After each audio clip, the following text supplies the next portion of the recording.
오늘 함께 부르실 찬양은 물이 바다 덮음같이입니다. 함께 찬양하시겠습니다.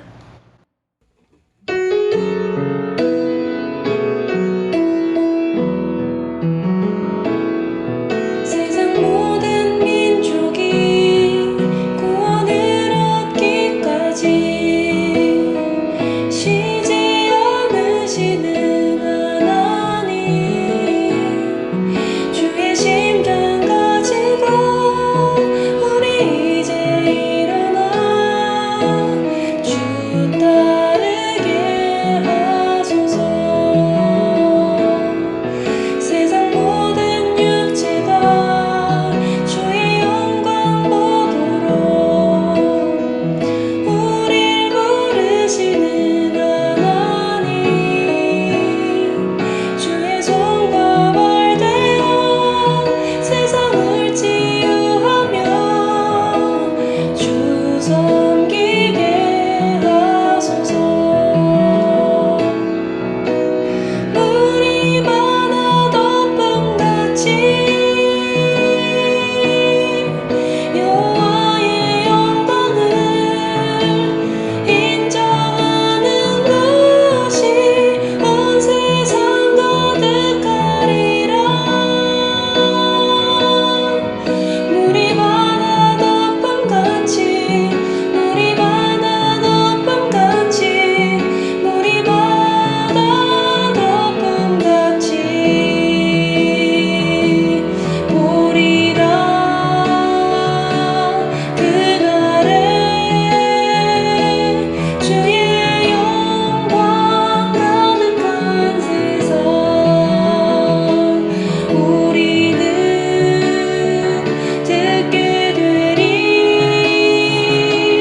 온 세상 가득한 승리의 함성. 물이 바다 덮음같이 여호와의 영광을 인정하는 것이 온 세상 가득하리라.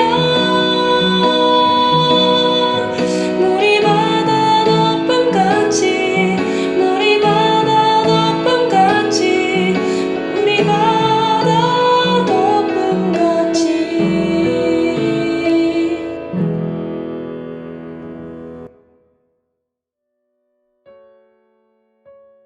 하나님 감사합니다.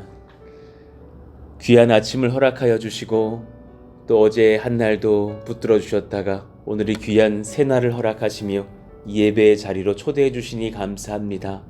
또 하나님 휴가철에 또 가정을 오가며 또 부모님 댁을 오가며 또 잠시 쉼을 얻고 돌아오는 그 모든 여정 중에서도 또 그 모든 행보에 하나님께서 안전함으로 지켜주시고 건강 주신 것도 감사를 드립니다. 하나님, 오늘 우리가 부른 이 찬양처럼 주의 영광을 인정하는 것이 우리에게 복인 것을 깨닫습니다. 주님의 손과 발이 되어서 하나님의 뜻을 따라서 이 땅을 치유하며 견디며 섬기며 주님을 기다리며 하루하루를 그렇게 살아갈 수 있는 저와 우리 모든 성도들 되기를 원하오니 하나님의 긍휼과 은혜로 덮어 주시옵소서. 주님의 영광이 가득한 세상을 바라봅니다. 그날을 소망합니다. 참 시대를 돌아볼 때에 코로나 바이러스로 인하여서 다시금 확산되는 일들이 있었고 그런 일들이 또 교회를 중심으로 확산된다 하여서 온갖 언론들에서 그 교회의 예배가 문제인 것처럼 많은 것들을 이야기하는 것을 듣습니다. 또 정치하는 어느 교회의 일들로 인하여서 많은 교회가 같이 매를 맞고 있는 것도 보게 됩니다. 하나님 긍휼히 여겨주셔서 우리 가운데 하나님께서 사회에 해가 되지 않는 그런 지혜와 겸손도 허락하여 주시며 또한 이 시대에 오히려 우리의 본질을 돌아보며 하나님 앞에 내가 진실한 예배자인지를 돌아볼 수 있는 마음과 점검과 은혜가 일어나기를 간절히 바라고 원합니다. 어쩌면 더 코로나가 확산되고 그렇게 더 강한 조치들이 일어난다면 우리는 수개월 전처럼 다시금 그렇게 가정에서 영상을 통해 봐야 하는 그런 예배로 전환해 될지도 모르는 시대를 살아갑니다. 그러나 가정이든 또 만나서 예배를 하든지 간에 우리의 심령의 그 예배의 본질은 식지 않기를 원하며 꺾이지 않기를 원합니다. 우리는 영상이든 만나서이든 그것이 본질이 아니라 살아 역사하시는 우리 주 하나님을 예배함에 기쁨이 있음을 고백합니다. 그것이 우리의 영적인 권세인 것을 고백합니다. 하나님, 오늘 한 날도 그러한 예배가 우리의 삶 가운데서 드려지게 하여 주시기를 원하며, 하나님, 우리 주일 예배에서도 뭐이든지 또 어려워서 가정에서 있든지 혹은 몸이 안 좋아서 잠시 그렇게 예배하든지 어떻게 하든지 간에 하나님, 그 삶의 현장에서 예배하는 그 모든 여정 중에 하나님의 임재를 체험하며 하나님의 말씀을 경험하며 하나님의 하나님 되심을 인정하며 감사하는 저희들 모두가 되게 하여 주시기를 원합니다. 이 환난의 때를 주님 견딜 수 있기를 또한 기도합니다. 긍휼히 여겨 주셔서 하나님, 코로나가 속히 하나님 이 나라 가운데서, 세계 열방 가운데서 사라지기를 원합니다. 주님이 원하시면 하루아침에라도 가능한 것을 압니다. 주님께서 이 병을, 이 전염병을 허락하신 분이시기 때문인 것을 고백합니다. 불쌍히 여겨주시고 긍휼히 여겨주셔서 우리에게 하나님께서 영육의 강건함과 안전을 주시기를 원합니다.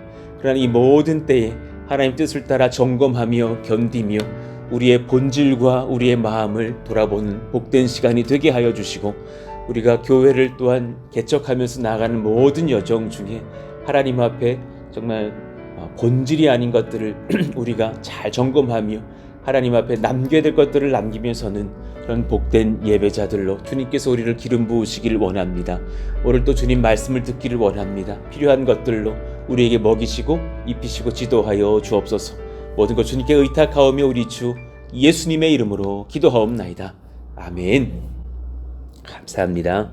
우리 같이 암송하실 말씀 로마서 8장 1절 말씀입니다. 우리 같이 암송합니다. 그러므로 이제 그리스도 예수 안에 있는 자에게는 결코 정죄함이 없나니. 로마서 8장 1절 말씀. 아멘. 우리에게 주시는 하나님의 말씀은 하박국 2장 12절에서 20절의 말씀입니다. 하박국 2장 12절에서 20절 우리 한 절씩 교독하시죠. 피로 성읍을 건설하며 불의로 성을 건축하는 자에게 화 있을진저. 민족들이 불탈 것으로 수고하는 것과 나라들이 헛된 일로 피곤하게 되는 것이 만군의 여호와께로 말미암음이 아니냐. 이는 물이 바다를 덮음같이 여호와의 영광을 인정하는 것이 세상에 가득함이니라. 이웃에게 술을 마시게 하되 자기의 분노를 더하여 그에게 취하게 하고 그 하체를 드러내려 하는 자에게 화 있을진저. 내게 영광이 아니요 수치가 가득한즉 너도 마시고 너의 할례 받지 아니한 것을 드러내라. 여호와의 오른손의 잔이 내게로 돌아올 것이라. 더러운 욕이 내 영광을 가리리라. 이는 내가 레바논에 강포를 행한 것과 짐승을 죽인 것 곧 사람의 피를 흘리며 땅과 성읍과 그 안의 모든 주민에게 강포를 행한 것이 내게로 돌아오리라. 새긴 우상은 그 새겨 만든 자에게 무엇이 유익하겠느냐. 부어 만든 우상은 거짓 스승이라. 만든 자가 이 말하지 못하는 우상을 의지하니 무엇이 유익하겠느냐. 나무에게 깨라 하며 말하지 못하는 돌에게 일어나라 하는 자에게 화 있을진저. 그것이 교훈을 베풀겠느냐. 보라, 이는 금과 은으로 입힌 것인즉 그 속에는 생기가 도무지 없느니라. 같이요. 오직 여호와는 그 성전에 계시니 온 땅은 그 앞에서 잠잠할지니라 하시니라. 아멘. 이 시대에 진정 필요한 사람은 예배자입니다 라는 제목으로 말씀을 나누겠습니다. 바벨론 성전이 그리고 그 도시가 얼마나 화려하게 건축되어졌었는지를 주님께서 또한 아시는 거로 오늘 이런 또 말씀을 하시면서 그 하나님의 백성들과 또 바벨론 사람들을 점검하시는 그런 예언들을 하십니다. 12절에 보시면 피로 성읍을 건설하며 불의로 성을 건축하는 자에게 화 있을진저 그러셨어요. 웅장함과 화려함의 도시의 대명사가 바로 바벨론 성전이었어요. 이를 만든 권력을, 이를 만든 자의 권력이 바로 이 성에서부터 이제 표현이 되는 거죠. 그러나 그 권력을 평가하시는 진짜 권력이 따로 계신 것을 봅니다. 바벨론은 이웃 나라들을 점령하면서 착취한 많은 노동력과 돈들로 화려한 견고한 성을 건축을 했어요. 성이 웅장하고 화려하였으나 하나님 앞에 선한 것이 없는 도시였다라는 것을 보게 됩니다. 한번 그 성이 어땠는지 살펴보시죠. 역사적인 기록이 있는데요. 느부갓네살이 죽은 후에 100년이 지났을 때에 그리스의 역사가 헤로도투스가 바벨론을 방문하면서 그 도시가 얼마나 대단했는지를 상세히 기록을 해놨어요. 그리고 그런 내용들과 역사적인 고증과 또 고고학적인 그런 발견들을 통해서 아래 내용들을 제가 좀 찾아놨습니다. 바벨론은 사방이 이제 습지로 또 이제 강으로 둘러싸여 있는 그런 사각형의 도시였어요. 도시 전체가 두 겹의 성벽들로 둘러싸여져 있었고 첫 번째 그 두 겹 성벽 중 안쪽 성벽은 도시의 중심부를 지키고 있었습니다. 그 두께가 7m 그리고 20m 간격으로 방어탑이 세워져 있었어요. 얼마나 견고했을까? 바깥 성벽은 4m 두께로 이루어져서 감시탑들이 있었다고 합니다. 그 두 번째 그 두 겹 성벽을 이제 이후에 느부갓네살이 추가로 건설을 해요. 그러니까 그 바깥쪽에 또 바깥의 성벽을 더한 거예요. 그 성벽의 두께가 8m에 달했다고 합니다. 그러니 그 유프라테스강 동쪽에 위치했으며 총 27km에 달하는 성벽이 둘러싸고 있었다. 그 성벽의 두께가 얼마나 두꺼웠는지 그 위에서 우리로 치면은 4차선 도로가 생긴 듯이 4마리의 말이 끄는 마차가 끌만한 그런 큰 한 지금으로 따지면은 한 8m 길은 열렸던 것 같아요. 그 성벽 높이가 정확하게 알려지진 않았으나 탑의 높이가 12m에 달한 그런 상당한 높이로 이제 알려져 있습니다. 궁금하시니까 제가 뒤에다가 사진을 첨부해 놨는데요. 한번 보시죠. 고고학적으로 상상한 것, 그림을 이제 그려놓은 사진들인데 보기만 하셔도 실로 대단한 성이라는 것을 알게 되실 겁니다. 총문이 총 8개의 총문이 있었어요. 그런데 그 중에 지금 여러분이 보신 그런 파란색 문이 보일 텐데 그 유명한 문이 바로 이스타 문이었어요. 높이가 12m에 달하는 문이 있었고 그리고 말의 형상을 한 그 말뚝신과 황소 다 신들인데요. 그 한쪽에는 말과 한쪽에는 그 소들이 이렇게 형상화되어 있는 그런 성벽이 있는 문이었습니다. 그 문을 통과하면 그 뒤로 쫙 보이시는 것처럼 1km에 달하는 대로가 있었다고 하죠. 그리고 그 길을 따라 내려가면서 에사길라 초소, 말뚝의 성정, 에테메난키 신전 이런 것들이 이르는데 저 위에 좀 높은 무슨 탑 같은 거 보이죠? 그것이 바로 그 유명했던 그런 에테메난키 신전이라고 합니다. 높이가 85m에 달했다. 성 안에는 53개의 신전들이 있었고 동서를 잇는 120m 길이의 다리가 유프라테스 강 위에 펼쳐져 있었다. 지금 이게 만약에 남았으면 엄청난 관광지였을 거야 아마. 너 거기 가봤니? 아직 안 가봤니? 이랬을 거예요. 굉장히 보기만 해도 너무너무 아름다운 그런 성이었을 것 같아요. 그런데 사실 다 무너졌습니다. 많은 이제 그 집터들만, 성터들만 남아있죠. 느부갓네살이 최소한 개의 그 궁전을 최소한 제가 거기 몇 개가 지워졌네. 하여튼 꽤 많은 숫자의 궁전들을 바벨론에 두었고 가장 많이 거처하였던 곳은 남쪽에 위치했던 그런 곳으로 너비가 350m, 폭이 250m의 그런 궁전이었다. 그리고 이제 아내가 메대 산지에서 시집을 왔는데요. 산에 있다 보니까 평지로 이사 오니까 산을 그리워해서 공중 정원을 하나 지어줬답니다. 요 정도는 지워줘야 이제 남편이 선물을 정도 해주는 정도 되는 거예요. 그러니까 그 공중 정원 그 아래에 상상도가 있는데 이 공중 정원의 특징은 뭐냐면 그 옛날에 그 수레를 이용해 가지고 물을 위로 퍼나르는 거예요. 아래에 있는 물이 위로 올라가서 산에 있는 그런 나무들에게 물을 공급하는 그런 방식의 성전을 지은 거죠. 그런 공중 정원을 지은 거죠. 당대 그리스인들이 세계 7대 불가사의 중 하나로 넣었었던 그런 공중 정원이 있었다. 이렇게 아름다운데 하나님께서 비웃으시면서 하나님께서 무너뜨리시는 그런 성이 되었습니다. 바벨론의 웅장함과 아름다움도 하나님 영광 가리는 죄악으로 건설된 도시의 영광이었기에 하나님의 진노를 피할 수 없었습니다. 그래서 이스라엘을 괴롭힌 자들의 어떤 죄악을 간과하지 않으셨죠. 어떤 악들이 있었는지를 성경이 이제 또 기록하는 거예요. 바벨론은 먼저 약자의 것들을 탈취하는 그런 악을 저질렀습니다. 오늘 본문은 아니지만 어제의 본문의 그 8절 상반절에 보시면 내가 여러 나라를 노략하였으므로 그 모든 민족의 남은 자가 너를 노략하리니 그랬어요. 많은 도둑질이 있었다. 그러니까 강탈하는 일들이 있었죠. 두 번째, 억울한 피를 흘리게 하는 그런 살인의 악들을 얼마나 많이 저질렀겠어요. 8절 하반절에도 있습니다. 이는 내가 사람의 피를 흘렸으며 또 망과 성읍과 그 안의 모든 주민에게 강포를 행하였습니다. 또 12절도 마찬가지죠. 피로 성읍을 건설하며 불의로 성을 건축하는 자에게 화 있을진저. 13절 민족들이 불탈 것으로 수고하는 것 수고하여 빼앗고 모은 것들이 다 불살라질 거야 라는 말씀이에요.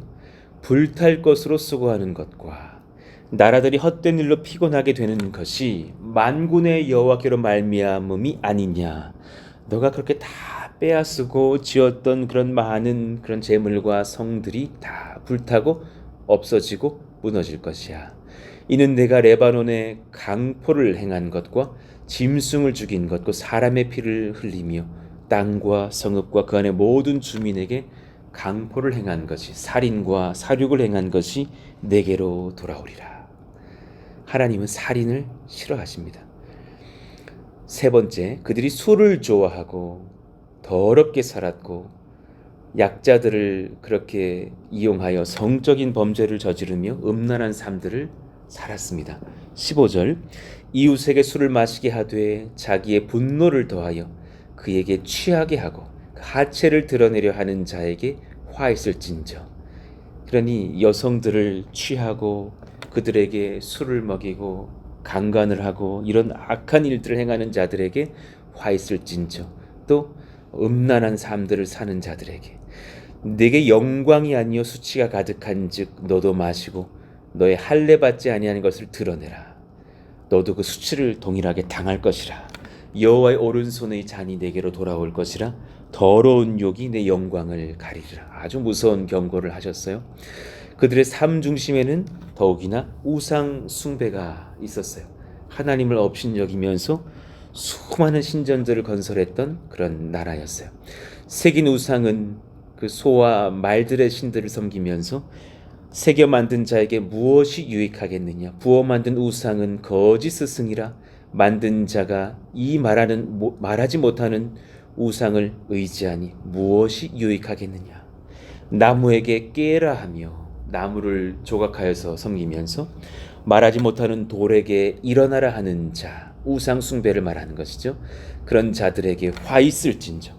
그것이 교훈을 베풀겠느냐. 보라, 이는 금과 은으로 입힌 것인즉 그 속에는 생기가 도무지 없느니라.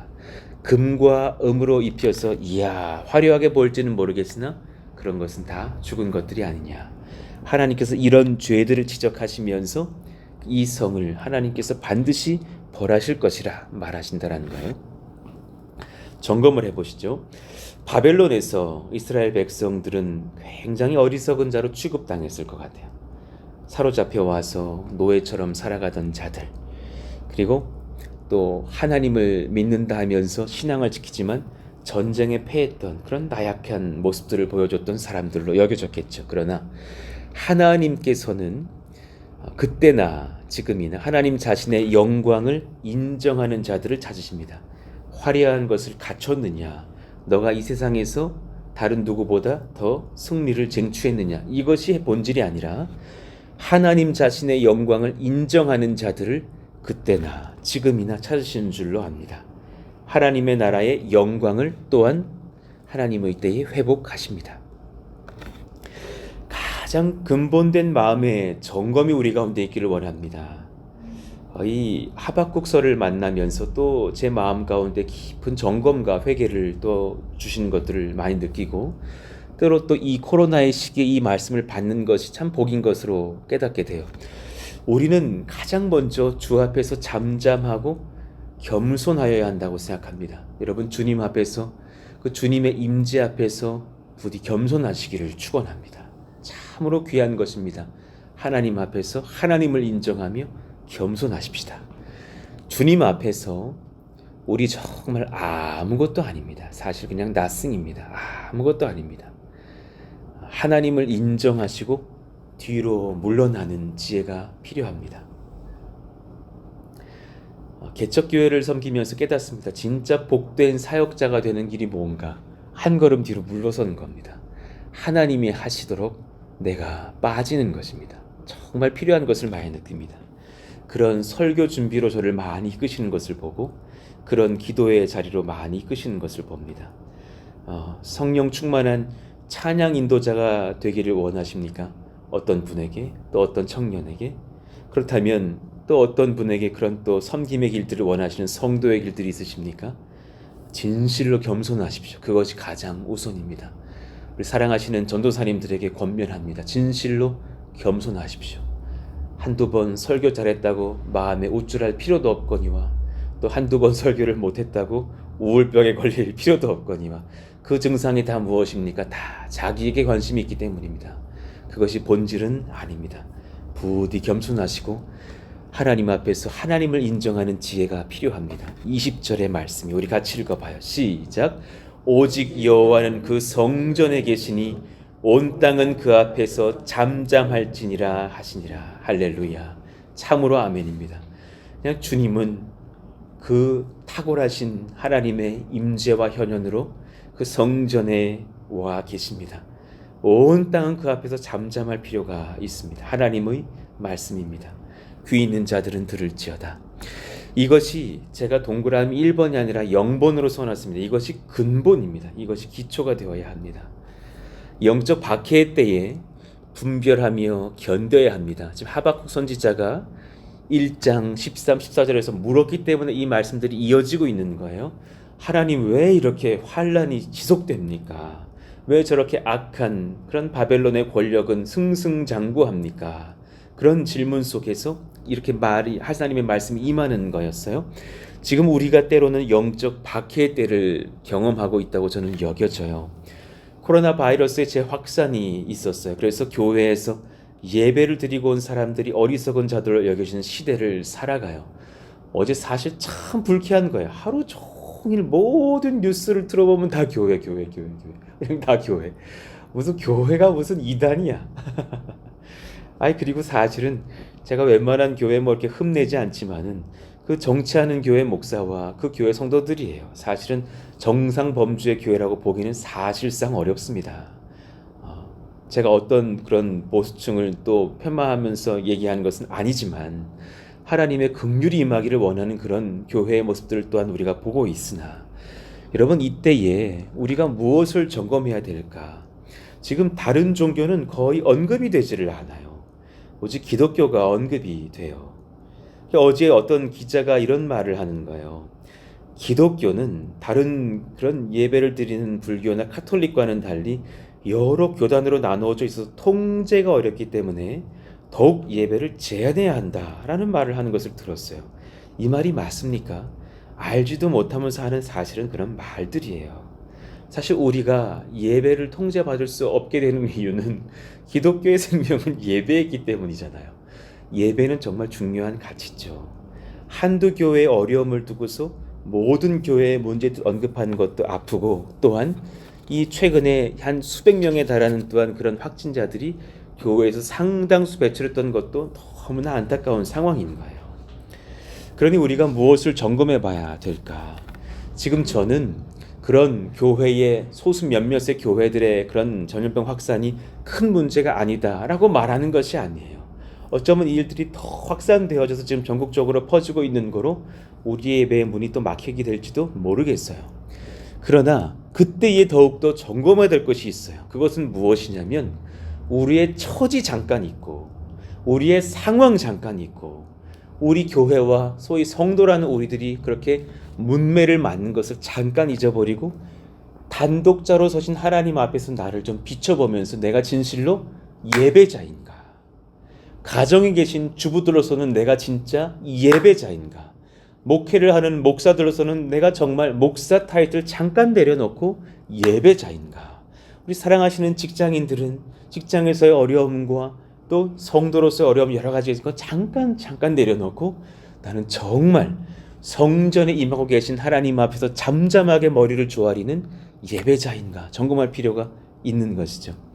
사회의 질서를 지키며 전염병의 확산을 막고 병든 자를 돕는 섬김도 우리 기독교인들에게 필요할 때일 거예요. 겸손해야 돼요. 그러나 이와 함께 우리는 하나님을 향한 예배의 가치를 더욱더 지켜야 된다고 봅니다. 하나님 어떤 현장에서라도 진실로 예배할 수 있는 그 주님과의 마음의 그 관계가 회복되는 역사가 있기를 원합니다. 어제 어떤 분의 전화를 받은 거예요. 딱 교회를 다녀와가지고 이제 월요일날 출근을 했더니 어제 교회 다녀오셨느라고. 그래서 물어보더래요. 예, 그랬답니다. 그랬더니 당분간 나오지 마시라고 딱 그 말을 했다라는 거예요. 그런 일들이 얼마나 많이 있겠어요? 또 지금 형제에게도 연락을 받았는데 당분간은 제가 좀 못 나올 것 같다고. 지금 저희 회사에서 교회를 나오는 자들에게 너무 어렵게 처사를 해서 제가 그렇게 된다고. 본질은 출석의 여부는 지금은 아닌 것 같아요. 그러나 직장에서 교회를 다녀온 자들에 대한 차별적 처사도 많은 시대를 살아가요. 담대히 교회에 가서 예배를 드리고 왔다는 것을 밝히며 신앙을 지키고 견디는 것을 또 제가 옆에서 여러분들의 삶들을 보면서도 얼마나 큰 도전을 받는지 그리고 또 감사하게 되는지 또 같이 그렇게 또 위로를 전하면서 중보하게 됩니다. 그 모든 어떤 상황 중에서도 우리와 하나님과의 관계에는 흠이 없기를 예수 이름으로 축원합니다. 진실로 우리의 예배가 점검되어지기를 원하고 오히려 이때에 우리의 관심이 우리의 현상에 너무 있지를 않기를 원하며 오히려 하나님 되심에 조금 더 무게중심을 둘 수 있는 우리의 신앙의 회복이 있기를 원합니다. 진실로 저 좀 염려가 돼요. 사실 주말쯤이 되면 진짜 까딱하다가는 이 확산세로는 가정 예배로 전환될지도 모르겠다. 그 생각도 들어요.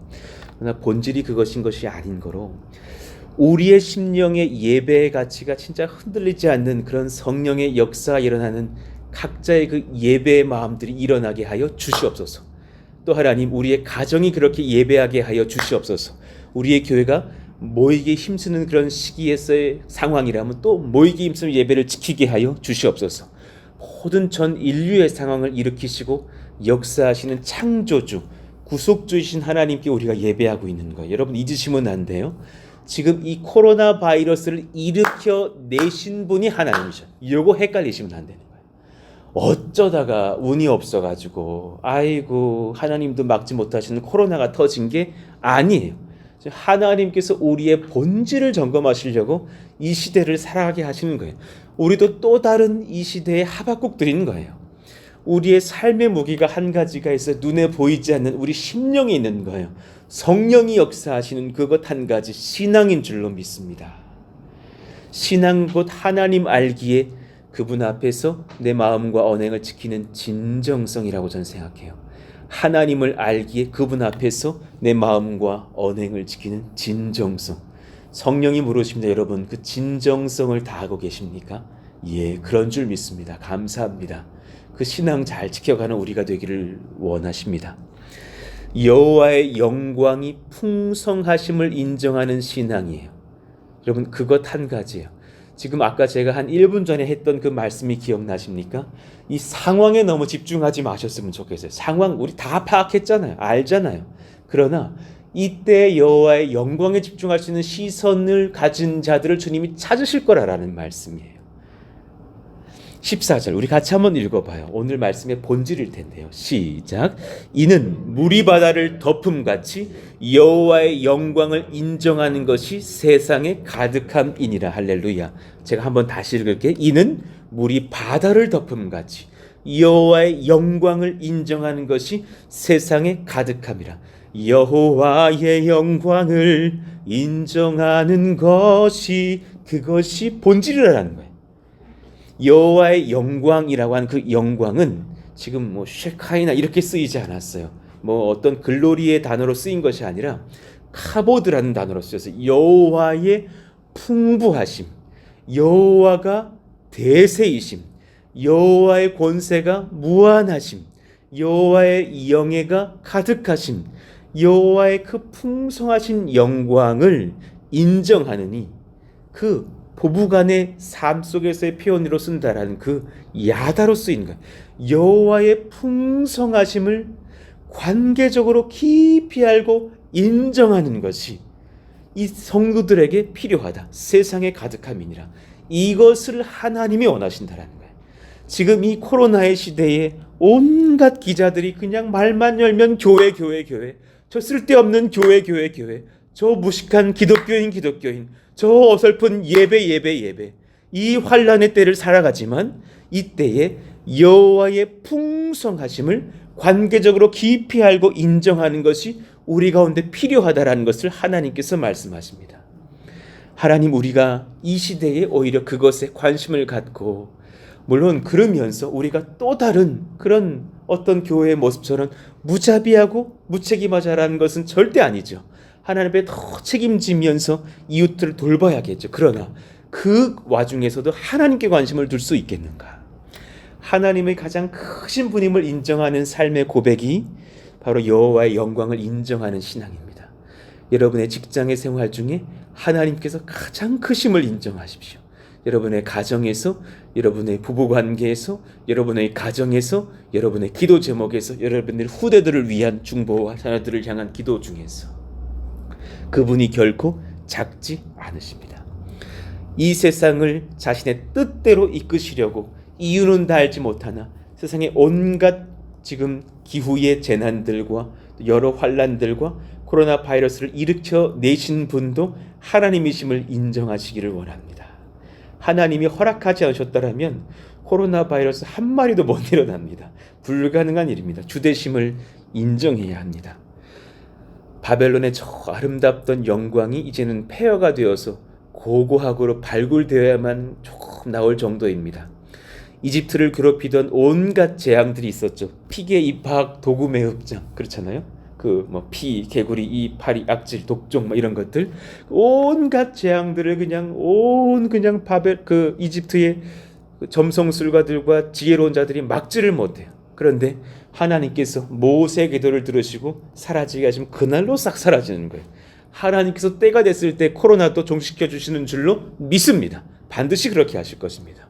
지금 오히려 믿는 자들을 점검하여 더욱 찾으시고 견고하게 다듬으시는 기간입니다. 여러분 잊지 마십시오.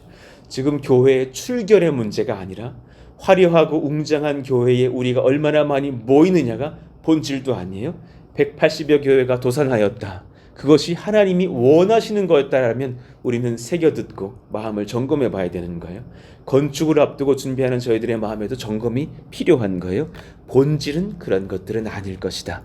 오히려 믿는 나의 신앙이 중요하겠구나. 여호와의 영광의 크심을 인정하실 수 있는 신앙이 우리 모든 권속들 가운데 일어나기를 예수 이름으로 축원합니다. 신실하고 겸손한 예배자로 날마다 엎드릴 수 있기를 원합니다. 그러니 제게 있어서 한 가지 권세를 저는 알아요. 제게 가장 강력한 무기가 있어요. 여러분, 뭐 성도의 인원수의 막 증가, 뭐 탁월한 무슨 뭐 말심 뭐 이런 거 아니에요. 참 저는 부족해. 그런 한 가지 제 무기가 있어요. 새벽 조수회에서 또 위에 그 3층 저희 그 교육자실 방에서 엎드리는 그 무릎의 기도라는 것을 저는 알아요. 하나님의 크심을 인정한다면 그 사람을 누가 감히 막겠습니까? 하나님이 그를 인정하시는데 하나님께서 역사하시는 그 예배가, 그 무릎의 기도가 여러분들의 삶 가운데서 일어나기를 원합니다. 우리 사역자들이 이 말씀 듣고 계십니까? 여러분에게 물어봅니다. 여러분 기도하십니까? 일주일 내내 제가 못 보지만 기도하시기를 원합니다. 우리 사랑하시는 안산에 계시는 권속들, 여러분 기도하십니까? 이 말씀을 깨어서 들으시고 또 가까운 교회 못 나가시더라도 가정에서라도 기도하시면서 하나님 앞에 예배하는 예배자들 되기를 예수 이름으로 축원합니다. 이 시대를 분별할 때 언론으로만 분별하지 마시기를 원합니다. 주님의 말씀으로 하나님을 아는 지식으로 분별하시기를 원합니다. 그럴 때 하박국서가 얼마나 감사한지 모르겠습니다. 또 A번을 보시면 악한 방법으로 나의 영광을 추구하지 마시기를 원합니다. 하나님께서 원치 않으시는 그런 죄들의 영광을 취했다가 바벨론이 무너지지 않습니까? 약한 자를 선대하시고 주 앞에 정직하시고 불의를 결코 추구하지 마시기를 원합니다. 모든 일들은 하나님의 영광을 인정하는 백성들을 남기시려고 일어난 일입니다. 모든 하나님의 이 역사와 일들은 여호와의 영광 인정하는 주의 백성들 남기시려고 일어난 일인 줄로 믿습니다. 견디시기를 원합니다. 이를 위해서 기도하며 서로를 위해서 중보하고 돌보는 그런 우리의 교제도 있기를 원합니다. 교회의 건축도 이 중요한 시기에 이 말씀을 받으니 감사합니다. 여호와의 영광을 인정하는 백성들의 예배를 일으키기 위하여 준비하시기를 원합니다. 참 은혜 가운데 우리는 이 행보를 걸어갑니다. 코로나 바이러스의 상황 중에 개척을 하였고 땅을 얻었고 또 건축을 준비합니다. 오늘 또 도시계획 심의의 날이 되었을 텐데 하나님 역사하여 주셔서 은혜 가운데 잘 또 승인을 얻고 또 절차를 얻는 그런 시간들 다 되게 해달라고 우리가 기도할 때 은혜가 임하는 줄로 믿습니다. 가장 좋은 소통들로 하나님께서 인도하실 줄로 압니다. 그 지어진 성전의 땅에서 정말 하나님을 인정하는 주님을 경험해서 아는 백성들이 세대를 넘나들며 일어나기를 간절히 소망합니다. 정말 소망합니다. 이를 위해서 기도해 주시기를 원합니다. 9월부터 내년 봄까지 이어질 모든 건축의 여정 전체가 우리들의 삶의 예배가 되기를 소원합니다. 마지막 우리 D번을 보십시다. 잠깐의 이 환난을 견뎌내시기를 원합니다. 교회는 강합니다. 잊지 마시길 원합니다. 교회는 강합니다. 하나님이 강하시기 때문입니다. 예배하는 백성이 하나님의 은혜를 입습니다. 할렐루야. 우리 그 아래부터 좀 한 번씩 읽어볼까요? 파란색 글씨부터 매일 시작. 매일 예배하십시오. 가정에서 예배하십시오. 직장에서 예배하십시오. 운전 중에 예배하십시오. 하나님을 기뻐하십시오. 염려를 주께 맡겨드리십시오. 기도하십시오. 말씀을 가까이 하십시오. 말씀을 가까이 하기에 가장 좋은 도구들을 허락하신 시대를 우리는 살아가고 있습니다. 우리 아래도 읽어볼까요? 예배에 대하여 존귀한 가치로 묵상하며 고민합시다. 하나님만 예배하는 우리를 어리석다 말하는 언론도 직장도 언젠가는 끝이 오겠으나 우리의 예배는 하나님이 살아계시기에 영원할 것입니다. 아멘입니다. 그런 우리의 신앙의 고백들이 일어나며 우리의 점검들이 일어나는 행위의 어떤 것으로 판단하는 예배가 아니라 우리의 삶과 마음을 쏟아 부어드리는 여호와의 영광을 인정하는 예배가 여러분들의 심령 안에서 일어나기를 예수 이름으로 축원합니다. 우리 찬양 한번 다시 부르고 기도하실까요? 세상 모든 민족이 구원을 얻기까지 쉬지 않으시는 하나님, 물이 바다 덮음같이 여호와의 영광을 제가 인정합니다. 하나님 영광 받으시기를 원합니다. 이 환난의 때 우리를 붙드시고 우리를 하나님께서 지키시며 우리의 영광을 하나님께 영광 올려드리는 예배를 통해서 기뻐하시기를 원한다고 찬송하고 기도하십시다. 세상 모든 민족이 구원을 얻기까지 쉬지 않으시는 하나님, 주의 심장 가지고 우리 이제 일어나 주 따르게 하소서. 세상 모든 육체가 주의 영광 보도록